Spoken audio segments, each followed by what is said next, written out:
Good evening and thank you for joining me. I am Marc Lamont Hill here on Black News Tonight. A Texas bill that would end requirements for public schools to include writings on women's suffrage and the civil rights movement in social studies courses has now been stalled. The state has already banned the teaching of critical race theory in schools. That's because there isn't the minimum required members in the House because the Democrats have left the state.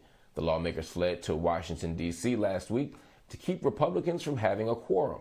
Senate Bill 3 was passed 18-4 on Friday. The law would remove over 24 teaching requirements from House Bill 3979 by making required topics and works now optional. Some of those topics include civil rights, Chicano and American labor movements, women's suffrage, and equal rights. And some of the required works will become elective if the bill passes, and they are Dr. King's letter from a Birmingham jail, the I Have a Dream speech, the Supreme Court decision in Brown versus Board of Education, and get this, even the Universal Declaration of Human Rights will become optional. Meanwhile, in Virginia, Michelle Lette, the first vice president for the NAACP chapter in Fairfax, is under attack by right-wing media for comments she made to parents during a rally outside the building where Fairfax County School Board was holding a meeting. Let's prepare our children for a world they deserve. Let's deny this off-key band of people that are anti-education, anti-teacher, anti-equity, anti-history, anti-racial reckoning, anti-opportunities, anti-health people, anti-diversity, anti-platform, anti-science, anti-change agent, anti-social justice, anti-healthcare, anti-worker, anti-LGBTQ+, anti-children, anti-healthcare, anti-worker, anti-environment, anti-emissions policy change, anti-inclusion, anti-live and let live people. Let them die. Don't let these uncomfortable people.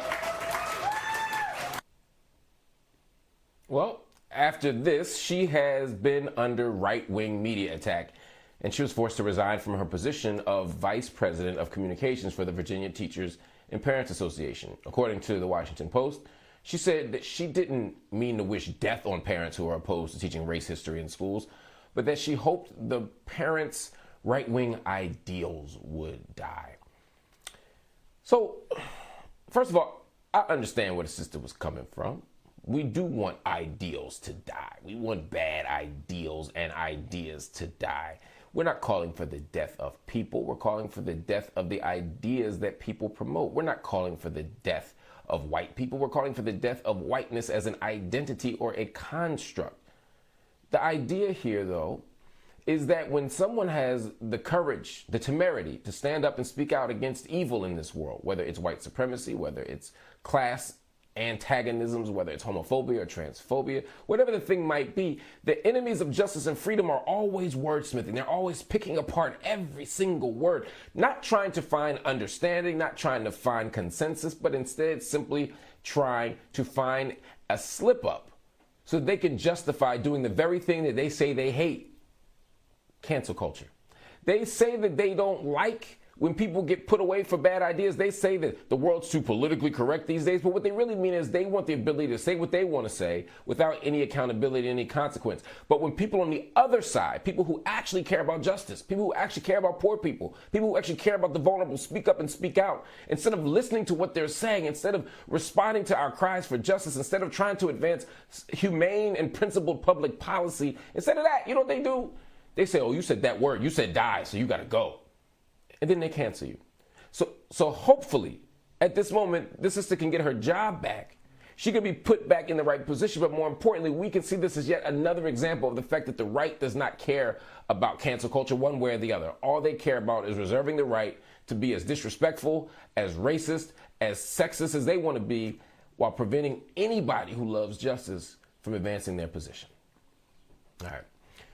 Researchers confirm that your race plays a role in how police talk to you during routine traffic stops. A new study from the American Psychological Association finds that police communicate in a friendlier and more respectful manner toward white drivers compared to black drivers during traffic stops. Researchers had more than 400 participants review and rate anonymous audio recordings of routine traffic stops in order to find out how the tone of police officers impacts trust in law enforcement officials. University of Michigan assistant professor and lead author of the study, his name is Nicholas Camp, breaks down the findings related to the interactions of police with black and white drivers.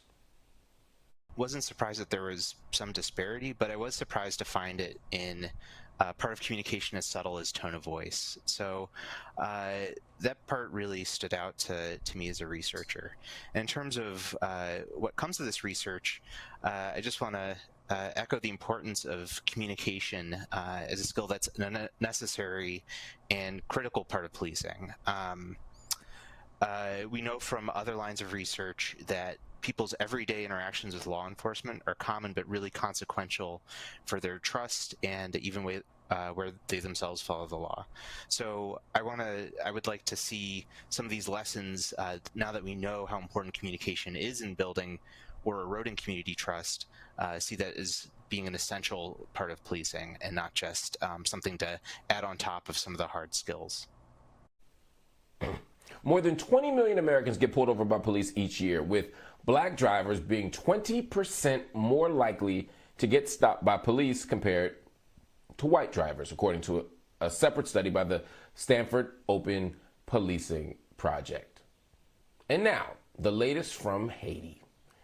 There's an evolving situation there that we're keeping you abreast of here at Black News Tonight. The widow of Haiti's late president, Jovenel Moïse, returned to the Caribbean nation on Saturday. Martine Moïse arrived in Haiti for her husband's funeral after she was treated in a Miami hospital for injuries sustained during the July 7th attack.